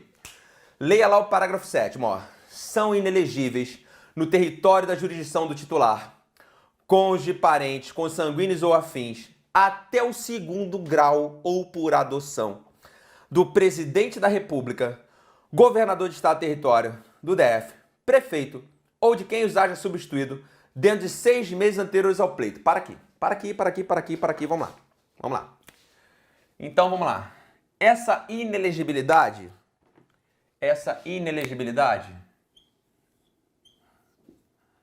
alcança quem? Os parentes até segundo grau do chefe do executivo. Então, querido, no nosso exemplo aqui, ó, inelegível, inelegível, inelegível, inelegível, tudo inelegível, ó, ó, ó. Irmão, inelegível, ó. E o tio pode? Tio pode. E o primo pode? Pode. E o sobrinho pode? Pode. Entendeu? São inelegíveis os parentes até o segundo grau. Filho, a prova não vai falar pra você que o tio é de terceiro grau. Ela vai falar, o tio do prefeito quer se candidatar a vereador no mesmo município do prefeito. Pode? Não. Porque ele é inelegível no território de jurisdição titular. Aí vamos lá. Parentes até segundo grau do chefe executivo. Onde? Não, tem interrogação. No território do chefe do executivo. Exemplo. No caso do prefeito, no município. Então pensa comigo. Eu, Sobral, sou prefeito do Rio de Janeiro. Meu irmão pode se candidatar a vereador do Rio? Não, porque meu irmão é meu parente de segundo grau. Minha mãe pode? Não. Minha filha Manuzinha pode? Não, também não pode. Beleza? Show de bola? Ah, mas eu sei de uma hipótese. Calma, jovem, não infarte. Venha comigo. Calma que eu vou falar. Prefeito no município. Tá. E se o Sobral for governador? No estado. Então eu sou governador do estado de Janeiro. Minha filha Manuzinha não vai poder ser prefeita de nenhuma cidade do Rio. É tudo para baixo. vereadora de nenhuma cidade do Rio, do estado do Rio, e nem deputada estadual pelo estado do Rio de Janeiro. Pode ser deputada estadual lá em São Paulo, pode ser governadora de São Paulo, pode ser governadora de Minas Gerais, mas no Rio ela não pode, porque está no meu território. Aí vamos lá, aqui tem uma maldade. Marcelo Sobral é governador do estado de Janeiro. Você vai votar em mim, né? Eu sei que a hora que eu me candidatar, eu vou acabar com essa baderna, eu sei que você vai votar em mim, eu sei que você confia em mim. Vai na minha, vai na minha. Aí você me elegeu governador do estado de Janeiro. Manuzinha Sobral, minha filhota, ela quer ser deputada federal para trabalhar em Brasília, pelo Rio de Janeiro. Pode? Outra. Sobral é governador do Rio. Manuzinha Sobral quer se candidatar a senador da República para trabalhar lá em Brasília, só que pelo estado de Janeiro. Pode? Não! Mas Sobral é Brasília. Não! O âmbito da eleição é estadual, querido. Você elege deputados nacionais? Não, você elege deputados federais em cada estado da federação. Você elege senadores da República em cada estado da federação. O âmbito da eleição é estadual. Então, eu sou governador do Rio, minha filha pode ser deputada federal por São Paulo. Minha filha pode ser senadora pelo estado do Ceará, mas do Rio de Janeiro ela não pode. Tá, Sobral? Aí eu confio tanto em você, Sobral, que eu vou votar em você para presidente da República. E aí, Sobral? Seus parentes vão poder ser eleitos em que âmbito? Nenhum. No país. Então, se eu sou presidente da República, eu gero inelegibilidade no país. Aí, vamos lá. Vamos falar agora do titio Bolsonaro, né? Esquecendo a ideologia, vamos pensar que para poder aprender e passar na prova e ser feliz. Então, Bolsonaro é presidente da República, né? Então, o Eduardo Bolsonaro, deputado federal. E o Bolsonaro, presidente da República. Aí, vamos lá, vamos pensar. Então, você tá aqui, ó. 2019, 2022. E aqui vai ter novas eleições. Para o período de 23 a 26. Vamos lá. Aí você tem aqui. JMB, Jair Messias Bolsonaro. Pode vir JMB aqui de novo? Sim. Então pode ser aqui, pode ser aqui. Quando chegar aqui, Eduardo Bolsonaro pode se candidatar? Sim. Aí você fala, mas Sobral, você acabou de me dizer que o filho é parente em primeiro grau. E o Bolsonaro geraria inelegibilidade para o Eduardo Bolsonaro. Então, como é que está dizendo que ele pode candidatar? É porque agora você vai ler o parágrafo 7 comigo até o final. A regra, só que a regra tem exceção. A regra é que a inelegibilidade alcança no território da jurisdição do titular e os parentes até o segundo grau, mas eu não terminei de ler o dispositivo, volta para mim. Parágrafo 7º. São inelegíveis no território de jurisdição do titular cônjuges, parentes, consanguíneos ou afins até o segundo grau ou por adoção de quem? Presidente da República, governador de estado e território, do Distrito Federal, prefeito ou de quem usar substituído 6 meses antes ao pleito. Olha agora, salvou, se já titular de mandato eletivo e candidato à reeleição. Vamos lá. O Eduardo Bolsonaro aqui, gente, aqui ó, ele já é titular de mandato? Sim, ele é deputado federal. E ele é candidato à reeleição? Sim. Deu para entender a exceção? Deu para entender? Os filhos que eu conheço. Tem o Eduardo Bolsonaro, que é o deputado federal, tem o Flávio Bolsonaro, que é o senador da República, e tem o Carlos Bolsonaro, que é o vereador do Rio. Mas eu acho que ele tem mais um, se eu não me engano. Tá? Vou criar aqui o João Bolsonaro, tá? Tem o Joãozinho Bolsonaro. Joãozinho Bolsonaro quer ser candidato a deputado federal aqui em 2022. Pode? Não. Quer ser candidato a senador? Pode? Não. Quer ser candidato a governador do Rio? Pode? Não. Quer ser deputado estadual? Não, não pode. Gera aqui, ó, inelegibilidade, no país. Por quê? Porque Joãozinho Bolsonaro, ele é titular de mandato? Não. Ele está sendo candidato à reeleição? Não, é primeiro mandato. Entendeu o que é a inelegibilidade, reflexo, motivo de parentesco? Coisa linda. Filho, essa é a parte mais enroladinha de direitos políticos. Se você entendeu isso aqui, essa é a questão que tu acerta e te joga pra cima. Porque, galera, vamos lá. Acertar que o alistamento eleitoral e o voto é obrigatório num caso, facultativo no outro, isso é feijão com arroz. Você tem que acertar, não pode errar. Se tu errar, tu desce. Essa questão, quando tu acerta, te joga lá pra cima. Beleza? Show? Só que vamos lá. Tem a maldade da maldade aqui. Jair Messias Bolsonaro, pá. Jair Messias Bolsonaro, pá. Aí vem aqui, ó. Vamos botar agora aqui 27,32. Beleza? Aí eu vou botar aqui, ó. JMB. Pode vir aqui? Fala pra mim. JMB? Pode? Não. Você já aprendeu. Você já aprendeu que não pode. Eleição, reeleição, fora. Eleição, reeleição, fora. Eleição, reeleição, fora. Eleição, reeleição, fora. Eleição, reeleição, fora. Pronto. Vai entrar na prova cantando. Eleição, reeleição, fora. Eleição, reeleição, fora. Tu não vai esquecer mais isso. Beleza?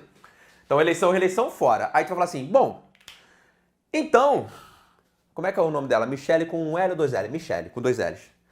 Michele pode vir aqui? Não, gente. Porque seria perpetuação da mesma família no poder. Beleza? Então, Michele não pode vir aqui. Ela tá na cláusula da inelegibilidade. Por quê? O cônjuge tá junto. O cônjuge não tem grau de parentesco. Cônjuge é cônjuge. Então, é cônjuge e os parentes até o segundo grau. Então, ó, se Bolsonaro tá no mandato aqui, Michele não pode se candidatar a presidente da República, porque Bolsonaro tá no mandato. Beleza? Aí, vamos lá. Então, aí eu vou pegar agora o caso real, cara, o Rio de Janeiro, o estado que eu moro, é uma loucura, cara. A gente tem, assim, 5 ex-governadores presos aqui no Rio de Janeiro, né? Uma coisa que já passaram por prisão, uma coisa insana. E aí, qual foi o caso real do Rio de Janeiro que virou uma súmula da STF? Vamos lá. Rio de Janeiro é o seguinte. Você tem aqui primeiro mandato, segundo mandato, terceiro mandato. Aí o primeiro mandato foi do Antony Garotinho, governador do Rio de Janeiro. Que foi reeleito. Antony Garotinho.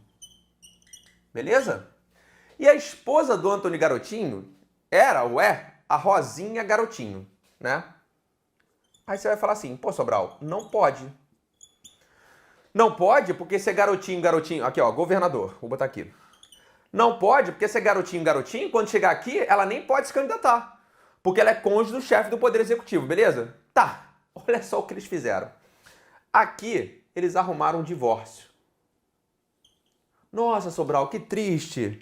O casamento acabou. Não, meu amigo. O casamento não acabou porque acabou. O casamento foi forjado. Quer dizer, o término do casamento foi forjado. Seja bem-vindo à novela real do Brasil. Isso é vida real. Pois é. Eles fizeram o divórcio, né? Foram lá, legalizaram o divórcio, mas eles não se separaram de fato. Eles só se divorciaram pra quê? Bom, Rosinha, o garotinho falou, né? Já que a gente tá casado e tu não pode vir no terceiro mandato, nós queremos perpetuar nossa família no poder. Então vamos nos divorciar aqui, mas a gente continua juntinho, namorando, e você vem no terceiro mandato. Pois é. E aí, ou seja, seria uma maneira de você burlar a regra constitucional. Filho, pode fazer isso? Não. E para isso o STF editou uma súmula. O fato de você se divorciar no curso do mandato afasta a inelegibilidade por parentesco? Vou repetir. O fato do chefe do executivo se divorciar no curso do mandato afasta a inelegibilidade? Não afasta, querido. Leia comigo no material, vai lá. Parágrafo 7º, embaixo. Súmula vinculante 18 da STF. A dissolução da sociedade ou do vínculo conjugal no curso do mandato, vou repetir até aqui, a dissolução da sociedade ou do vínculo conjugal no curso do mandato não afasta a inelegibilidade prevista no parágrafo 7º, não afasta a inelegibilidade prevista no parágrafo 7º do artigo 14 da Constituição. Ou seja, o fato de você se divorciar torna agora o seu cônjuge elegível? Não! E aí olha que loucura, o STF teve que dar uma súmula disso, porque simplesmente essa bodega desse caso real, infelizmente, é mais uma vez do Rio de Janeiro. Eles forjaram aqui então a história do divórcio para que Rosinha viesse no terceiro mandato. O STF falou, não adianta. Não adianta se divorciar aqui que você tá fora. Aí aqui, gente, tem umas peculiaridades. Se houve separação de fato, mas isso já não cai na prova de vocês. Pra galera aqui que tá fazendo essa prova aqui, vai na minha. Você tem que saber o que é o parágrafo 7º, que é a súmula vinculante 18. Então vem com o tio aqui, ó. Vou chegar pertinho de você para poder te perguntar. Ó. Inelegibilidade reflexa por parentesco, beleza? São os parentes do chefe do Poder Executivo. Até que grau? Segundo grau. não pode ser eleitos no território de jurisdição do titular. Se é prefeito, no município. Se é estado, no âmbito do estado. Se é presidente, país inteiro. Beleza. Tá. Porém, o parente até o segundo grau pode ser eleito se ele já for o quê? Titular de mandato eletivo e candidato à reeleição. É só lembrar do Bolsonaro e do Eduardo Bolsonaro. Ok, beleza. Aí, vai pensar assim, tá, então tem o chefe executivo eleito, chefe executivo reeleito, e o cônjuge dele quer se candidatar para o próximo. Pode? Não. Por quê? Porque se ele é cônjuge, ele não pode se candidatar. Cônjuge e parente até o segundo grau. Ah, já sei, vamos de mentirinha fazer um divórcio. Pá! E aí, a gente se divorciando, eu não sou mais casado contigo, eu não sou mais teu cônjuge. Logo, eu posso vir no terceiro mandato. Fala pra mim, leia de novo, súmula vinculante 18. Leia aí, valendo tua aprovação, valendo tua posse, vai. A dissolução da sociedade ou do vínculo conjugal no curso do mandato não afasta a inelegibilidade prevista no parágrafo 7º do artigo 14 da Constituição Federal. Beleza? Então, se divorciar, se rolar um divórcio, vai afastar a inelegibilidade? Não vai afastar. Aprendeu, querido, que a inelegibilidade é reflexo do parentesco? Aprendeu? Então agora eu vou me afastar para você dar um printão na tela aí. Leia comigo o parágrafo 8º, que cai muito em prova. Ele fala, o militar alistável é elegível. Então vamos lá. Eita, ficou ruim. Vamos lá. O militar alistável é elegível. Então, se o militar pode se alistar, ele é elegível. Ora, mas fala pra mim, quem é o militar inalistável? Você já viu comigo hoje. Quem é? O conscrito. E quem é o conscrito? Aquele que está no serviço militar obrigatório. Beleza? Vou entrar aí na sua casa agora. Na sua universidade, na biblioteca, no lugar que você estiver. Eu vou falar bem baixinho aqui no pé do ouvido. Aquele papo reto, bem legal para você prestar atenção no que o tio vai te dizer aqui. Querido, presta atenção no tio. Se eu tô falando para você que o militar ele é alistável, salvo o conscrito, nesses anos de sala de aula, aí o aluno começa. Mas Sobral, e se o cara for sargento? E se o cara for adido? E se o cara for tenente-coronel? Puf! Ah! Não interessa, meu amigo.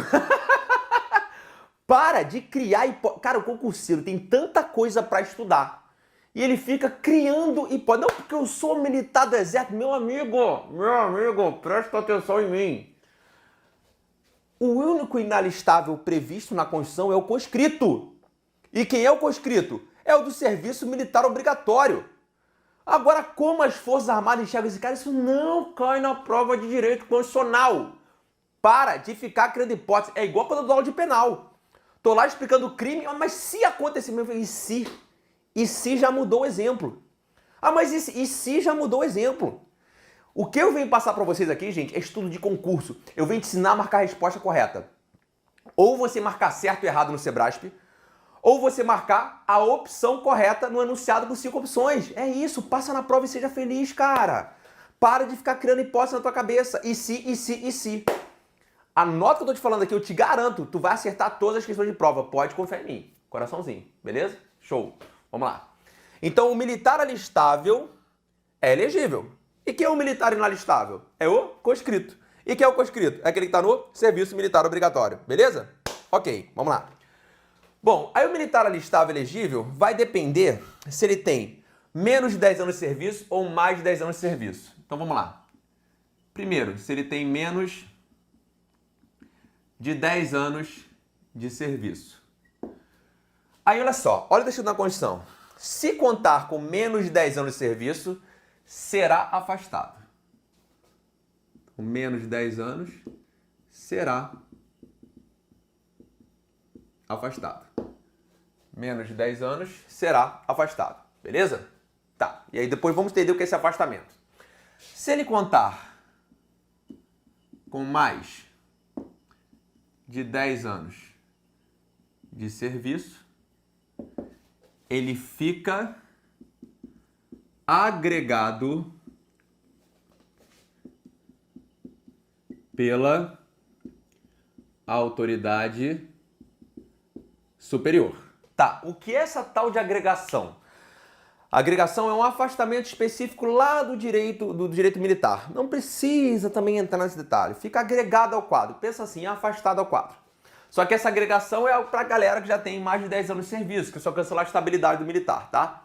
Ele fica agregado pela autoridade superior e, vírgula, se eleito, vírgula, passa para a inatividade no ato da diplomação. Passa para a inatividade no ato da diplomação. Então vamos lá. Eu tenho vários detalhezinhos para falar para vocês aqui, beleza? Presta atenção. Vamos lá. Ó, agregado autoridade superior, agregado, eleito, inatividade na diplomação. Show de bola? Vamos lá, queridão. Vamos pensar aqui, ó. Soldadinho, 5 anos de quartel. Soldadinho, 5 anos de quartel. Resolveu se candidatar a vereador. Vai, notou aí? Soldadinho, 5 anos de quartel. Resolveu se candidatar a vereador. O que ele vai ter que fazer o quê? Vai ter que se afastar. Afastou. Foi lá, se candidatou. E aí não deu certo, malandro. Não foi eleito. Volta pro quartel. Volta pro quartel. Ah, Sobral, tá só afastado? Não! Não volta pro quartel. Menos de 10 anos, meu amigo. Se afastou, vou botar aqui, ó. E não volta mais. Se esquecer, malandro, vai lembrar da minha voz assim, na prova. Não volta mais. Igual o fantasma, por exemplo, não volta mais. Menos de 10 anos, não volta mais. Se afastou com menos de 10 anos, meu amigo, e não foi eleito, não volta mais. Ou foi eleito, ficou 4 anos, volta? Não volta, não adianta. Menos de 10 anos, tchau. É porque o cara tá querendo se afastar do quartel mesmo. Agora, se ele tem mais de 10 anos, fica agregado.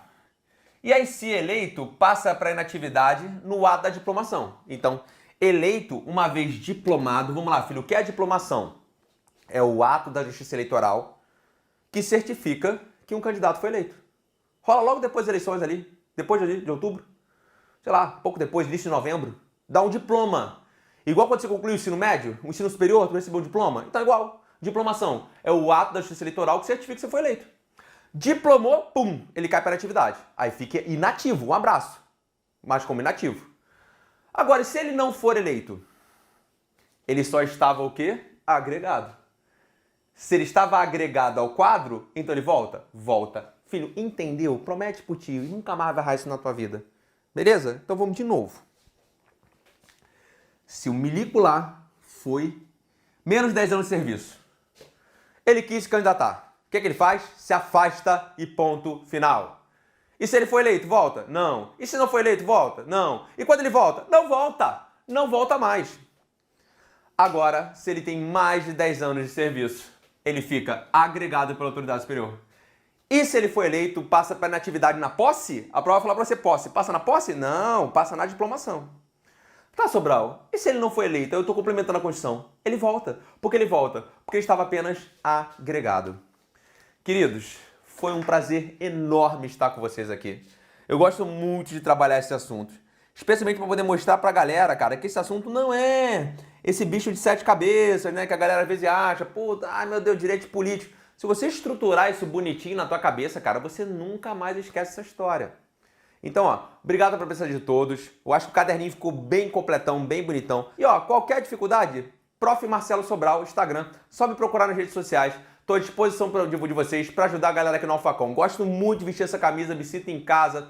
Abração, professor Vinícius Rodrigues, Evandro Guedes, toda a galera do Alfacom, tá? É um prazer estar aqui com vocês e especialmente os alunos do Alfa que me receberam com tanto carinho e vêm me tratando com tanto carinho e tanto respeito. É muito legal ter essa relação com vocês. Valeu?